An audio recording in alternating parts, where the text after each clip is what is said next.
some Whelen 80h and 90h light bars. It was time to put together some parts.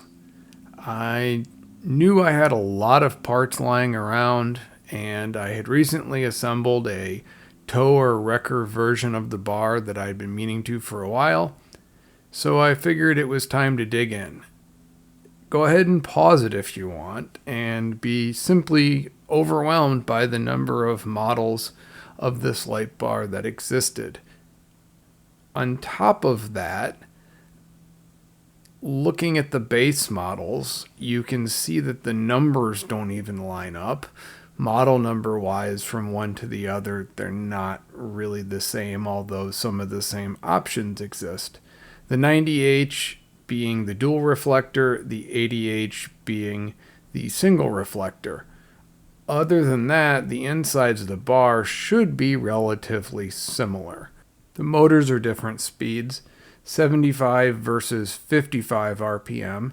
I had both, but I had more of the 75 for the single reflector 80H. Why not start with the most simple bar? Considering I had the blue domes, let's recreate the advertisement bar that Whelen used for the 80 series. So I got that put together relatively quickly. I had the domes, I had the frame, I had the rotators. Everything was in pretty good shape, aside from a couple of the reflectors had the pass-through voltage or the brushed pass-through connection crimped on instead of soldered, which had to be redone, but that's not a major concern for me. This bar's components were all in pretty good shape, and putting it together like this was really, for me, a no-brainer. I'm happy with the way it came out. It's a very basic bar. It doesn't even have the rear flashers. It's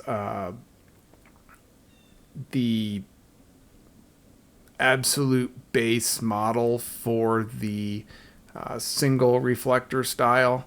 And I think it's nice sometimes just to have a basic sort of base model bar in a series, especially if the components are in relatively nice condition like this bars are. So I got that put together and took a video, enjoyed a little bit, and then I realized it was time to move on to cleaning up some of the more unique stuff. The Whelen model 90H-7 is 2 dual rotators and 2 par 46 front-facing strobes. The 80H version occasionally will have V-mirrors facing in a direction that means half of them is essentially useless, which is sort of odd. And the way the frame or the internal mechanism for holding the lights is cut to house the par strobes is also something that apparently changes.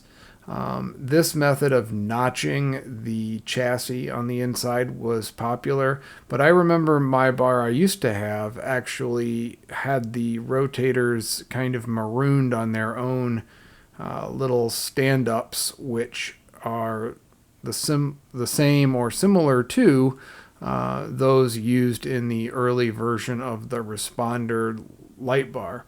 So I thought I'll probably put together a bar using that. I'll harvest a responder and I'll go that route. But if you look at that mirror, it's pretty specific and it's taller. You can see the similarities there between the rotators and then that mirror with its extra height due to the lack of internal chassis. And I really wasn't that worried about things because the pictures often didn't match the schematics or the drawings.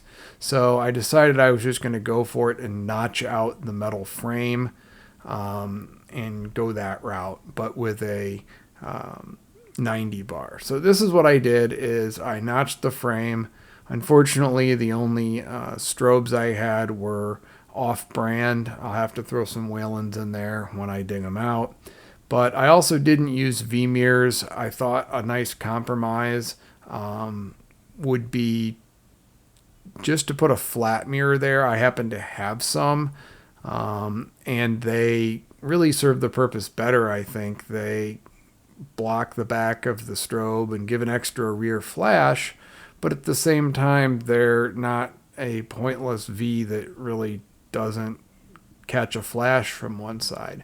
But I'm happy with the way this came out. I think I followed the spirit of, or at least got very close to how they should be done in a factory bar. This bar wasn't built for the domes, but the domes certainly had a very large role in how I put it together. Having the clear cutouts all the way inboard pretty much locks you into the configuration where you're using the par strobes inboard versus having like a smaller flasher module. The cutout would be more centered then. So based on the domes I had, the components I had, and my ability just to notch the frame, I went ahead and went that route. The other thing is, usually these bars were powered by an internal strobe 2 power supply, and they were usually encapsulated kind of like the Commander Series 5000 strobes were. I don't have one of those power supplies, and I also don't want to put one of my strobe 2 supplies in there and block off the front grill, which was something else they did. So I just wired this one remotely. I ran a dual plug remote harness for the strobes, and it's being powered with the exact same strobe 2 power supply, just remotely, which I don't know was a factory option, but I'm sure they would have made it for you if you asked. It certainly is not that much harder to do, and it gives you a lot more options as far as what you can fit in there, although I wasn't trying to fit a whole heck of a lot of stuff in there. Those rear flat mirrors actually, I think, do something. The slow motion here, you can see the strobe 2 technology behind the white lenses there. I think it stands out pretty nicely. I do have some red cutouts that I could put in those inboard cutouts, but I like the clear. I like the idea of it being more of a traffic clearing or pursuit sort of idea. But this was the harder of the two bars. It required some notching, some cutting, some research as into what was right, what would work. And what I came up with may not be 100% factory, but I think it looks very close, and I think it did a nice job using up some of my parts that were hanging around that really wouldn't have gone to anything else. So my 80H and 90H collection is rounding out a little bit. I have one from most of the major categories. I have some repairs to do here and there, but overall I'm starting to become a little bit more happy with what's in my inventory, and this was actually a fun build, even though I was expecting it to be kind of a pain. So thanks for watching, and please remember to subscribe.